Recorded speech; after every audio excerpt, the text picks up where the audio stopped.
یک مقامدار روسیه که وظیفش حمایت از حقوق انسان می باشد با این اندیشه است که فرزندان مهاجرانی که زبان روسی را نمی دانند به قول او نباید به مکتب‌های میانه این کشور قبول شوند.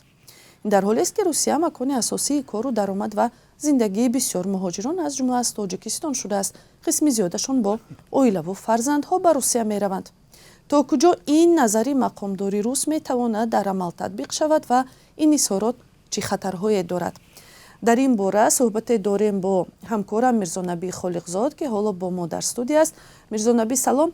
آیا صحبت سری تحصیل فرزندان مهاجران در روسیه و محدود کردن آنها از کجا منشأ میگیرد؟ بله، واقعا هم دیروز رئیس شورای حقوق انسان نزد پرزیدنت روسیه والری فدیف در تلگرام کانالش نوشت که به اندیشه او اگر فرزندان مهاجران کاری در روسیه زبان روسی را ندانند نباید به مکتب‌های میانه قبول شوند.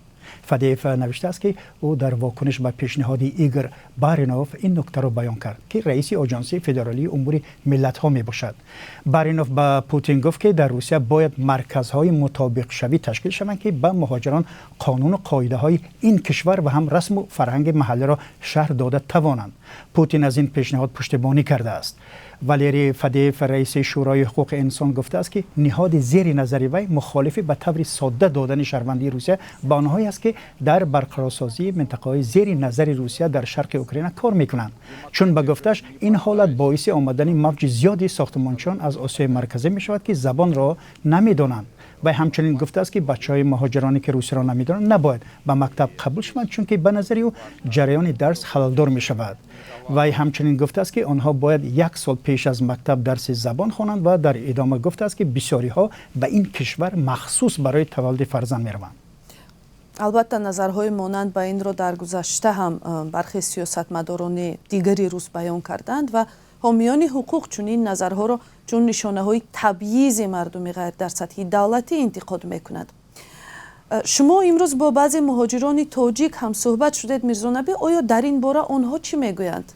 بله، من با 2-3 نفر این موضوع را در میان گذاشتم. توجه کنید خیرامان، و نظری همصحبتان من این است که اگر واقعا هم عائله ساکن روسیه شده است باید تحصیل و آموزش فرزندش را از کودکستان سر کرده برامونند تا که در مکتب دیگر مشکل زباندانی پیش نیاید. ولی این پیشنهاد را که مکتب خانه با سبب ندانستن زبان به مکتب راه داده نشود انتقاد میکنم، چون این پیش از همه به طلبات عمومی بشری دسترسی کودکان همه قشر و گروه ها به مکتب رایگان در اختلاف است. و نهایت طور بسیار حامیان حقوق میگویند وقتی روسیه دعوا میکند که یک کشوری بسیار ملت است و درهایش را بر روی مهاجران نیروی پیشبر اقتصادی کشور باز میکند، باید شرایط انسانی کار و زندگی برای همه گروه ها نه تنها روسا و روزبان ها را فراهم کند.